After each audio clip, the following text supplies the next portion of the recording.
What if I told you that Aristotle himself gave a censored verdict on Trump versus the elites? A truth so dangerous it was buried for centuries.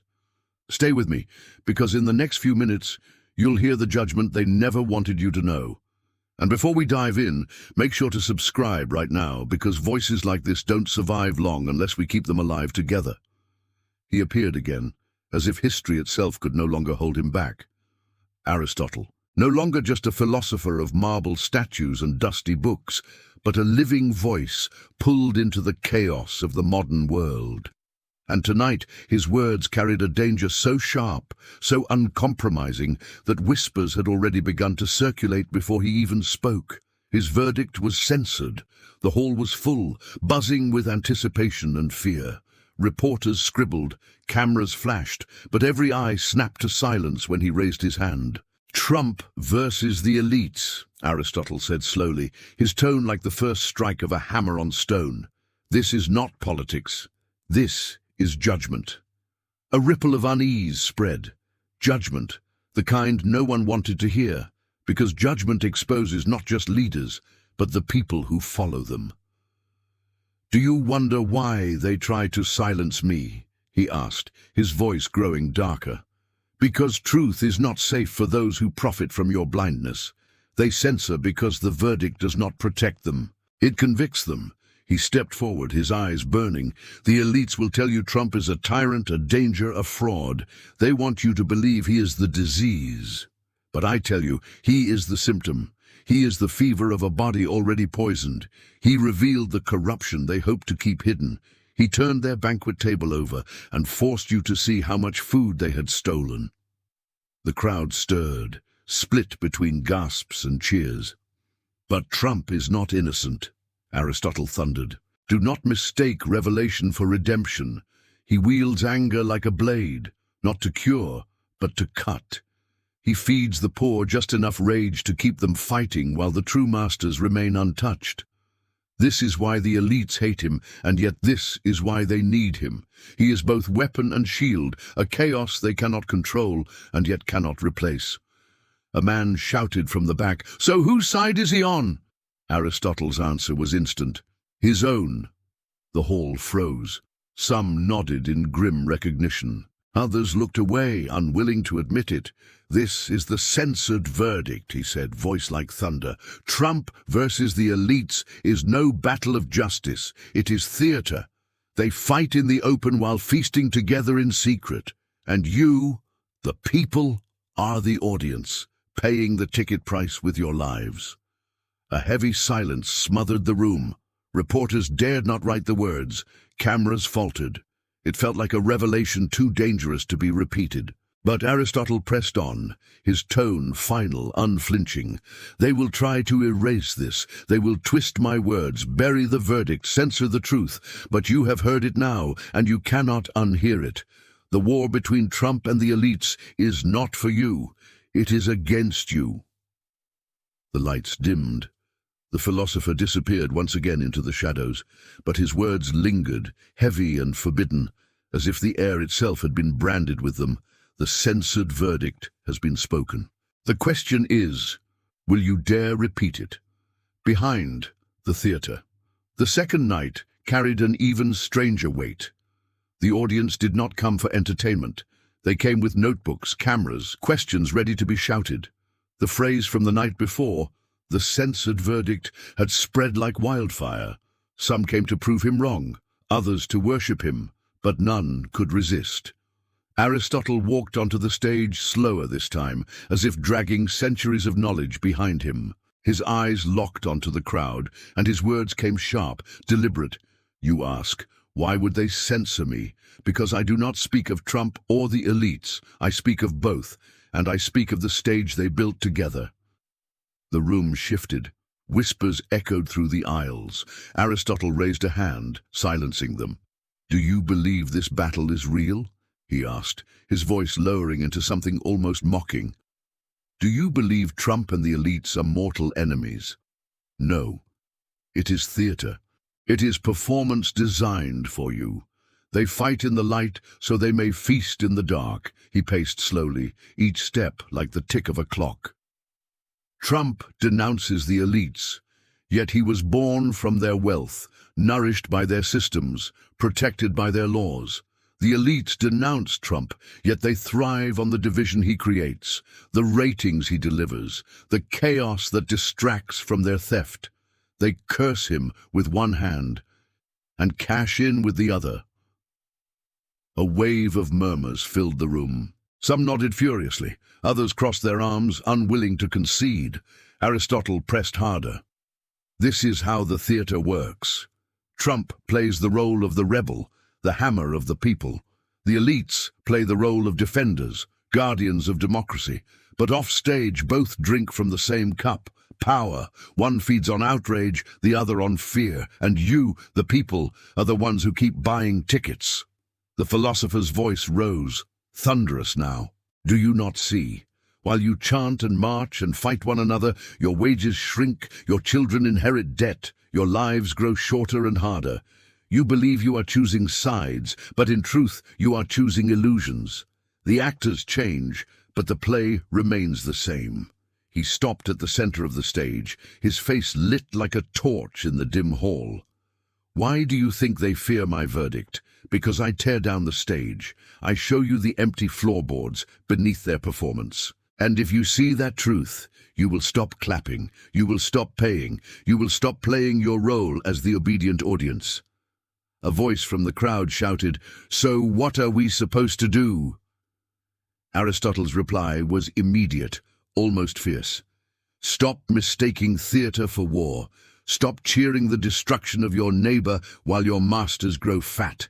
Recognize the play for what it is, and walk out. The silence that followed was heavier than thunder. Some looked ready to cry. Others clenched their fists, unsure whether in anger or resolve.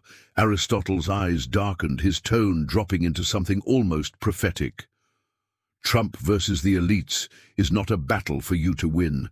It is a spectacle for you to consume, and every time you consume it, you pay with your freedom. This is the true censorship, not of my words, but of your sight. They blind you with theater so you never see the hand in your pocket. He raised his hand one last time, his voice echoing like a final bell. The elites and Trump are actors. The war is real, but it is not theirs. It is yours. And as long as you mistake theater for truth, you will always lose. The lights dimmed. The hall erupted in shouts, some furious, some inspired, all shaken, and once again Aristotle vanished into the shadows, leaving the crowd with a vision they could not unsee. The collapse of applause. By the third night, the hall felt like a courtroom, not because there were judges, but because everyone knew a sentence was coming. Protesters outside had multiplied, cameras inside were brighter and colder. The phrase had already circled the country, the censored verdict. People came not to be entertained, but to learn whether the knife of truth would finally cut all the way through. Aristotle walked out slowly, as if each step measured the distance between past and present. He didn't lift his hands. He didn't ask for silence. He simply began, and the room obeyed. "You have seen the stage," he said. "You have seen the actors. Tonight you will see the cost." He let the words hover. Empires do not fall because a foreign army marches through the gates. They fall because their people mistake theater for truth, spectacle for change, and applause for power. When the crowd becomes addicted to performance, the treasury empties quietly, the laws bend quietly, and the masters take everything. Quietly. A murmur, restless and low. He pressed on.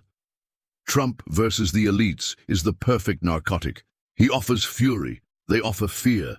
He offers victory of insult, they offer victory of process. He feeds your hunger for blame, they feed your fatigue for complexity. And while you argue over the script, both sides sell the tickets, rake the profits, and bill you for the debris. He turned, pointing not at a person, but at the audience itself. The censorship you fear is not a black bar across a screen. It is a blindness across a people. They censor by flooding you with noise until the signal chokes. They censor by making your neighbor the villain so you never look up at the balcony where the owners sit. A man stood, voice shaking. "Then what hope do we have?" Aristotle's answer came like iron. "Hope begins where spectacle ends." He moved to the front edge of the stage. "Listen carefully. If you want to end this theater, you must starve it. You must deny it what it consumes, your time, your outrage, your belief that applause is action." He raised one finger. "First, follow money, not slogans. If a politician, any politician, speaks of enemies while their donors thrive, you are watching a play." Second finger. "Second, build across the lines they draw. Class before color, work before tribe, dignity before party. If the man beside you shares your struggle but not your slogan, he is not your enemy, he is your ally." Third, punish greed institutionally, not theatrically. Do not cheer when a rival is humiliated online. Demand rules that make theft unprofitable and labor unexploitable. Fourth, reclaim time. Spectacle devours hours, and hours are the raw material of freedom. Learn a skill, teach a neighbor, start a cooperative, join a union that serves the worker rather than the brand. You will know it serves you if it costs the powerful something real. He paused, then added almost tenderly, "Fifth, practice intellectual hygiene. Refuse to share what you have not verified. Algorithms are tyrants that rule by outrage. Do not feed them.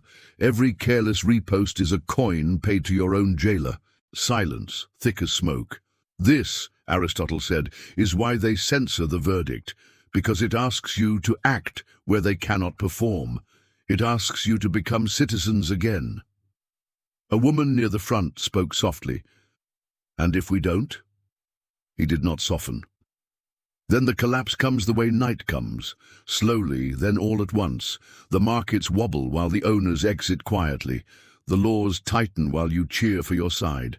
Hospitals close, schools decay, bridges rust, distrust blooms. You will call it fate. It will be theft." He looked over the crowd the way a captain looks over a damaged ship. "In Athens, I wrote that constitutions rot when virtue becomes inconvenient. You are living that rot now. You forgive the corruption of your allies and exaggerate the sins of your foes. This is how republics drown in applause." He straightened. The final words rose like a bell. The censored verdict is simple. Trump and the elites are not your deliverers. They are your distraction. Your deliverance is the work you do with the hands you still control and the neighbors you are told to despise. If you can break the spell of spectacle, you can still repair what remains. If you cannot, then history will file your era beside others that mistook noise for will, theater for truth, and clapping for building. He stepped back, then stopped, almost as an afterthought. "One last instruction," he said. "Measure every leader by what they cost the powerful on your behalf. If the powerful only change their masks, you have not chosen a champion. You have bought another ticket." The lights dimmed. No chant rose, no slogan, only an unfamiliar quiet, the quiet that follows anesthesia wearing off. People did not rush to the exits. They lingered, as if uncertain how to walk without someone shouting action. Outside, the city breathed a different air. Some would go home and scroll, seeking the next scene. Some would open a browser tab to argue. But a few, just a few, would draft a charter, call a neighbor, cancel a feed, walk a block to a meeting about wages, housing, schools. Small things, unfilmed things, uncensorable things. Aristotle was already gone, but the verdict remained, indelible. The show ends when the audience stands up. History doesn't repeat itself, it warns. And tonight, Aristotle's censored verdict was not about Trump, not about the elites, but about us. About whether we'll keep clapping for the theater while the empire crumbles, or finally stand up and walk out of the show. If this truth hit you the way it hit me, don't let it end here. Subscribe now, so this message cannot be buried. Leave your thoughts in the comments. I want to know if you see the same danger Aristotle saw. And share this video with someone who still thinks the play is real. Because the show only ends when the audience stands up. And that choice begins with you.